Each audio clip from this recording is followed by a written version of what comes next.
See how a 2-year dispute ended for a senior citizen housing complex in Tempe. And do you know who was picked as the ASL performer for Super Bowl 48? And later, we'll have some details about how you can join in a nationwide marathon that benefits charity. I got the chance to speak with 2 interpreters, part of the statewide program that offers access to the arts. We caught up with speed skater Michael Hubbs. We'll take a look at his plans for the 2018 Winter Olympics. Thanks for joining us here at the Deaf and Hearing Network. I'm Alita Hunt. And I'm Melissa Huber. I hope you're as excited as we are for the first show. After a 2-year dispute, the Department of Housing and Urban Development's investigation against Apache ASL trails is closed. The apartment complex was specifically built for the deaf and hard of hearing citizens. Almost 3 years ago, HUD filed an investigation saying that AAT was discriminating because 85% of its residents are deaf. This week, the investigation ended, and AAT is allowed to continue having mainly deaf residents. The Arizona Department of Housing stood up for the community and said, basically, if you don't involve deaf leaders, then nothing can be resolved. With that defense by ADOH, it was opened up for the National Association of the Deaf to play a very, very important role. Experts say that AAT is one of only a few low-cost apartment complexes to specifically cater to the deaf.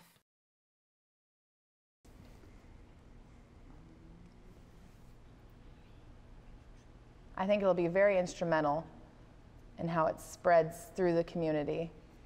And people will have equal health and communication access to free technology and maybe not only elderly people, but everyone soon. This year, viewers will hear and see the national anthem during Super Bowl 48. PepsiCo and the National Association for the Deaf partnered for the second time to bring a deaf ASL performer to the stage. We want to thank the National Football League and PepsiCo for giving us this opportunity to ensure that deaf people have the chance to come and sign, for the world to see what deaf people can do. You can see Amber Zion working with last year's performer on what to expect. The deaf community sees this as a way to bring the beauty of ASL to such an important event.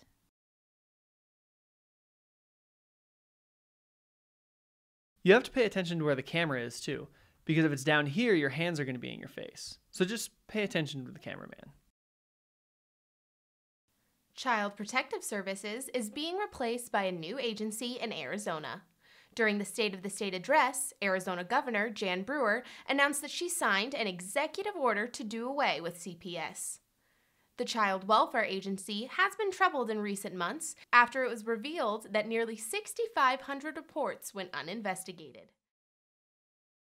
The agency was under the Department of Economic Security, but it will be replaced by the Division of Child Safety and Family Services, which will report directly to Brewer. Last week, Arizona State University officially revoked the membership of one controversial fraternity known as TKE. The 65-year-old fraternity was put in the spotlight after having a distasteful Martin Luther King Jr. party. People showed up in racist costumes portraying negative stereotypes. Civil rights leaders demanded the fraternity be shut down. ASU is still dealing with individual cases. The Arizona Republican Party formally said that it does not approve of Senator John McCain's voting record. They claimed that it is too liberal. The party censured McCain this weekend during a committee meeting. While the formal disapproval does not remove McCain from office, it can harm his chances of re-election. McCain is not up for re-election until 2016. After a Mormon temple is constructed, it is open to the public before being dedicated. One just finished being built in Gilbert and will offer guided tours through February 15th. Diane Sue Kovacs is in the newsroom with more on the story. Thanks, Alita. Tours will be available in English, Spanish, and ASL. The church wants to teach people from all religions why the temple is so important to the Mormon religion. The buildings are known for having beautiful rooms and decor inside. After February 15th, the temple will have restricted access. Members of the deaf community who are also LDS and have access to the temple are able to use closed caption devices. The tour is free of charge, but requires you make a reservation. Visit their website at mormontemples.org and select the Gilbert location. As of Tuesday, ASL tours were only available during the week. The deaf community lost a great leader on January 21st here in Surprise. Douglas D. Ball graduated from Minnesota School for the Deaf. After graduating from Gallaudet University, Ball taught at the Minnesota State Academy School for the Deaf. There, he taught drama and sponsored the Junior NAD. In 1976, Ball co-founded and directed the NAD Miss Deaf America pageant, which is now called the Youth Ambassador Program. Before his passing, Ball worked for the St. Paul College in the ASL and interpreting program. Ball was president for Deaf History International from 2006 to 2009, and he was heavily involved in the World Federation for the Deaf. He traveled the world and lectured on deaf history. Ball was also known for championing the Charles Thompson Memorial Hall from a state landmark to a national one. He was very involved in MSAD's history and had a museum dedicated in his honor. He touched the lives of many people. I got the chance to talk with two interpreters that work for a statewide agency called Art Ability. Lori Johnson is also an interpreter with ASU and says while the jobs are similar, they have their differences. It's similar in that there's a lot of reading involved, but when I went to training for theatrical interpreting, they said they didn't want you to rely too much on the script because then you're thinking English and you're not going to the ASL so much. So most of my time is really, I prefer to listen to the play on the CD. While Art Ability works with theaters around the valley, Arizona Theater Company is one of the only groups to offer multiple services to the deaf. That includes open captioning and live interpretations of their shows. They always seem to be very interested in providing interpreting service for the deaf. It's really impressive. Arizona Theater Company interprets at least one performance for every one of their shows. They offer cheaper tickets to those showings an hour before they start.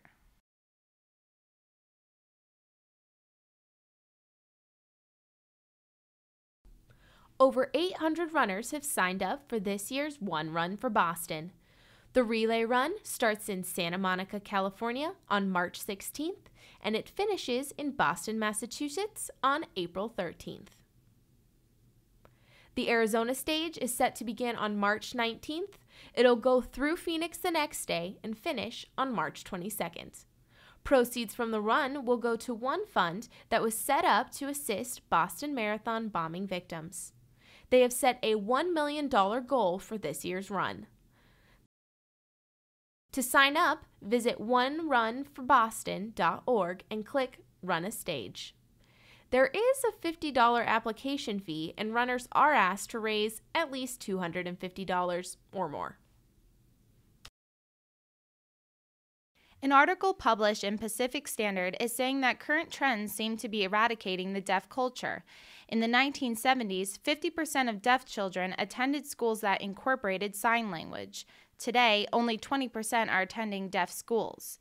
Cochlear implants and oralism have contributed to the decline. For many, this is not seen as conquering a disability, but rather destroying a culture.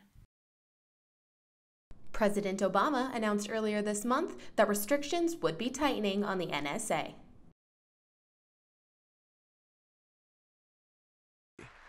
And for our intelligence community to be effective over the long haul, we must maintain the trust of the American people and people around the world. The president stressed that the metadata program does not examine phone conversations. It only collects the phone numbers, dates, and lengths of calls. I am therefore ordering a transition that will end the Section 215 bulk metadata program as it currently exists.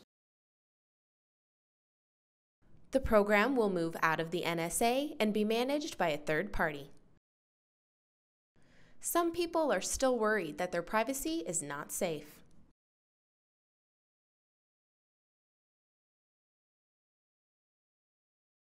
Despite continued security threats, America will be going to Sochi for the 2014 Olympics. Monday, the 230-person team was finally announced. This will be the largest team in history to attend the Winter Olympics. Almost half of the athletes are returning Olympians. The State Department has cautioned athletes on wearing their uniforms outside of the games. They added that this is advised for all games and not just Sochi.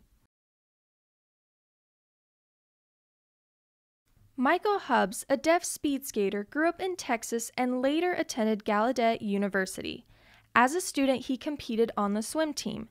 In recent years, he changed his focus to speed skating and competed in the Olympic trials this past December.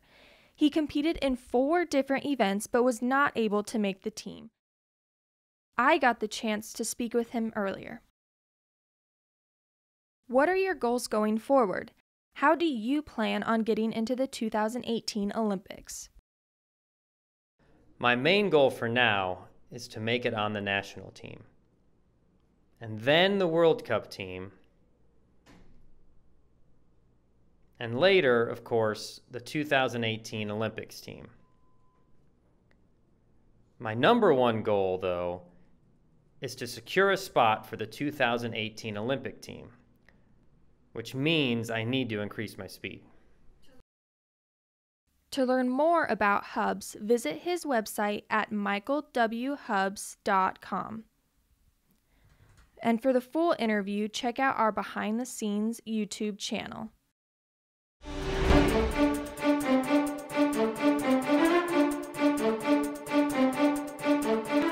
Earlier, it was announced that the 18th Winter Deaf Olympics will be hosted by Russia in 2015.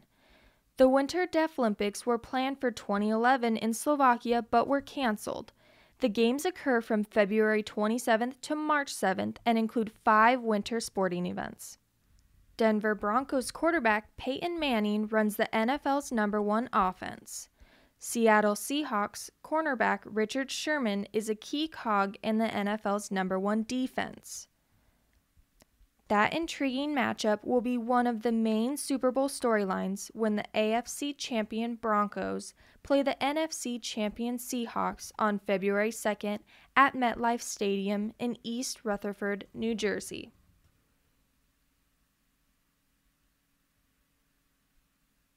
According to stats, it's the first NFL title game since 1991, pitting the team that scored the most points in the regular season against the team that allowed the fewest.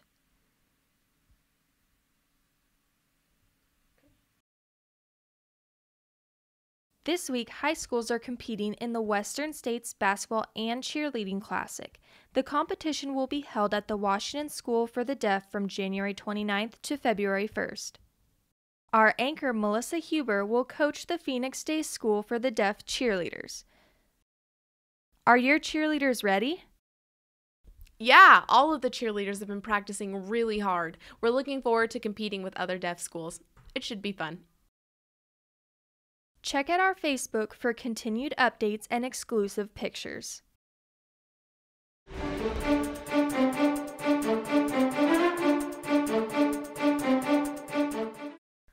I'm really looking forward to going to WSBC. Wow, sounds like fun. Yeah. Good luck. Thank you. Thanks for watching. See you next time.